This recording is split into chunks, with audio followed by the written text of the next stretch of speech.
Hello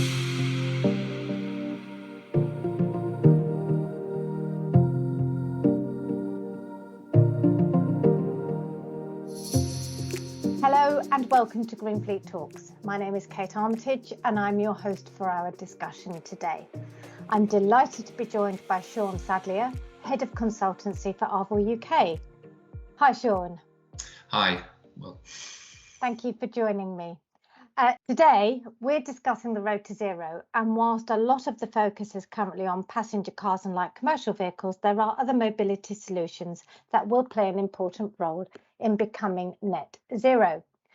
Shaun, by way of introduction, can you tell me a bit more about Arval's Mobility Observatory? Okay, of course. So I'm head of the Arval Mobility Observatory for the UK. We are widely recognised as one of the most authoritative research and sources of information on both current and future fleet and mobility patterns. So a lot of our work is looking at what companies should be investigating in terms of how they will get their employees mobile in the future. Great. Thank you, Shaun. Well, we'll be hearing more about mobility as we progress our conversation. I'd like to start by just exploring other options for net zero. So the government has said it would be technology neutral when it comes to net zero plans for transport. However, the country mostly seems to be gearing towards electrification. But what other ways do you see transport becoming net zero? Okay, you're absolutely correct. The electrification has become the key focus. It's probably the easiest of the different technologies to implement, and that's been a good thing because we've started that journey. We at Arval have been closely following the development of hydrogen as another alternative fuel source.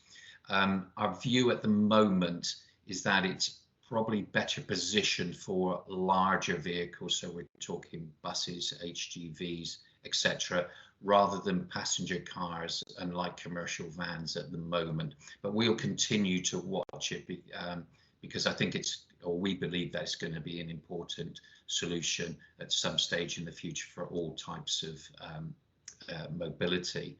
The other area that we see is that sometimes driven by the employees, employers are having to look at different forms of mobility and coming up with different solutions for their business mobility. And it's in fact some of the companies we're dealing with are even looking at how their employees commute to the business in a cost-effective, but also that greener, less emission way as well. Yeah, Shaun, it's a really interesting one, because when we talk about transport, we're not just talking about business critical. We are talking about employees and how they move, and it really is quite a big culture change as much as anything else, isn't it? So this idea that you have each employee has one vehicle that is entirely dedicated to them and is for their sole use is a little bit outdated now, isn't it? Yes, it is. And in fact, some of my colleagues have worked very closely with companies where they end up with the mobility hub at their premises. It was actually a new premises. They wanted to make sure that any mobility for work, commute, business was as efficient and as green as possible. So what they've implemented is a number of electric vehicles for car share, also charging points for electric bikes and scooters as well. So finding solutions for everyone. Great, thank you. And this is a question that we quite often ask on GreenFleet Talks, but it is really important. for an organisation that hasn't started its electrification plans yet, what's the best way to assess whether electric vehicles are right for their fleet? What I would say is actually we're at a time now when fleets really should be looking to implement electric vehicles onto their fleet. We are only probably one renewal cycle away from that key 2030 date when no more new petrol or diesel vehicles will be able to be sold. Generally, when we're talking with customers, and each year we help well over 100 fleets implement electric vehicles, is split between the passenger car and the light commercial vehicles. By making some fairly simple changes to their passenger cars, for example, introducing a whole life cost methodology, which helps position electric vehicles into the choice list more accurately, and some changes to their company car policy documents, then we believe that electric passenger cars are another fuel choice along petrol and diesel, and we see drivers at increasing percentages actually choosing electric for the green credentials and also some of the current BIK benefits that they will benefit from. It would be churlish to say that introducing electric vans onto a company car fleet is simple. It's much more complex. And what we talk to clients about is setting up trials with the right group of drivers. So we do a survey of their van drivers, and what we're looking for is actually those drivers that fit three criteria. One is that their mileage profile is suitable for an electric van. Secondly, they have access to off-road parking in the first instance. And thirdly, and probably just as important, that they actually have a positive mindset to drive an electric vehicle.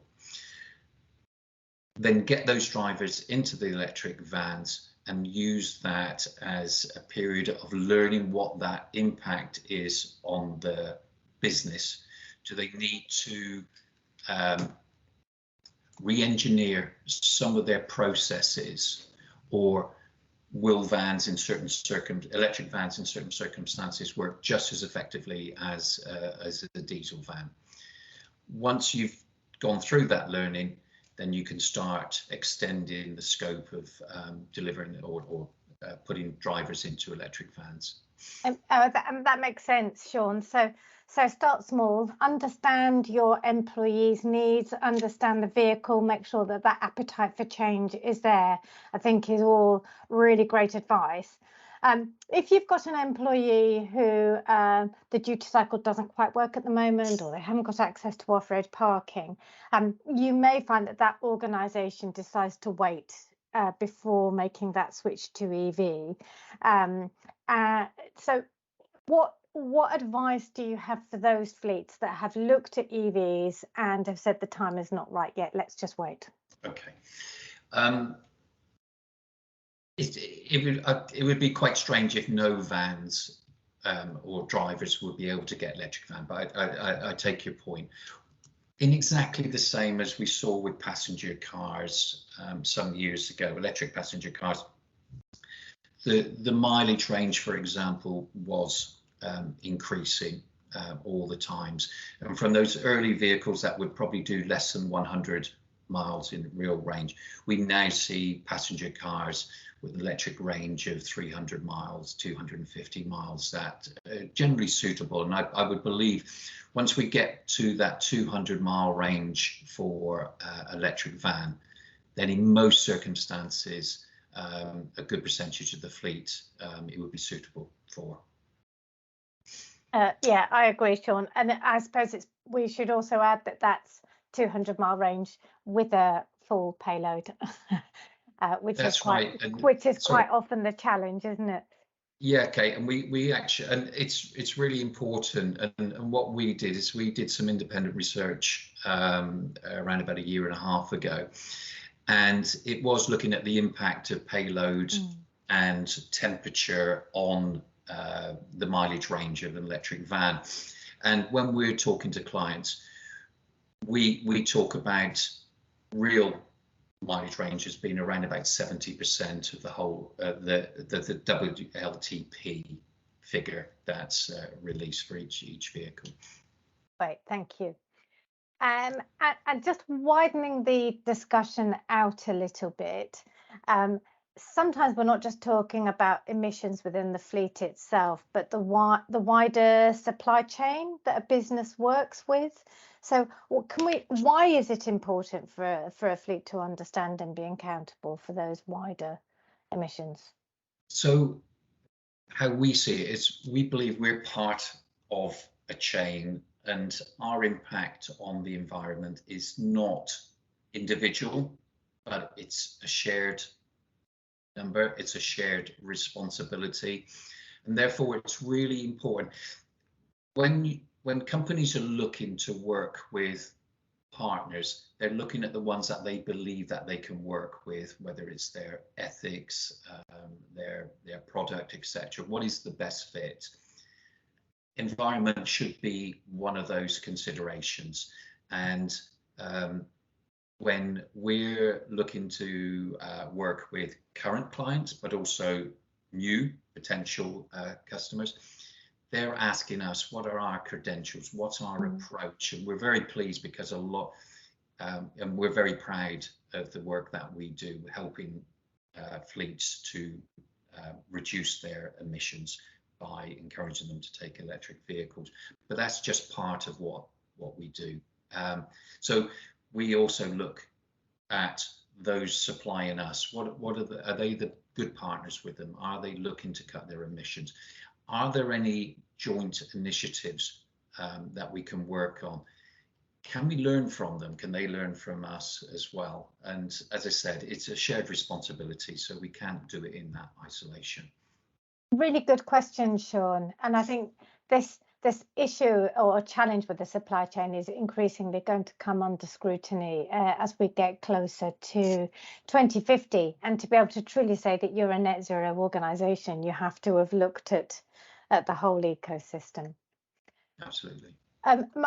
Finally, Shaun, thinking specifically about our towns and cities with high density traffic, air quality issues, parking problems, how can organisations green their city operations and last mile deliveries? Overall, it's not going to be easy to change what has been established business practices about driving vans, etc., or cars into our city centres. But actually, we really don't have a choice. We have to do that going forward. It will need that for companies to review their mobility requirements into urban areas, for example, and potentially re-engineer parts of their business process to minimize the environmental impact, the amount of emissions. So just a couple of examples. Do they need their drivers to have large vans with great stocks of spare parts, or is there the opportunity to deliver on site or store strategically around our cities, and therefore they can travel in either smaller vans or not even need a van at all, look at other mobility solutions. We've started working with a number of our customers on that last mile. So would an electric cargo bike, for example, be a workable solution for them? So it's looking at how they travel in and what are those alternatives that they haven't considered yet. And I think there will be a myriad of opportunities for them to change and reduce emissions going forward. Oh, Shaun, I completely agree with you when you say this isn't going to be easy. And ultimately, there is going to be a requirement at some level for business change or process change to be able to continue to serve in our towns and cities. Thank you for your insight on that. And indeed, thank you very much to Arval for joining us on GreenFleet Talks. It's been a pleasure talking to you, Shaun. My pleasure as well. Thank you very much, Kate. And thank you for watching. Please tune in to GF365 again soon.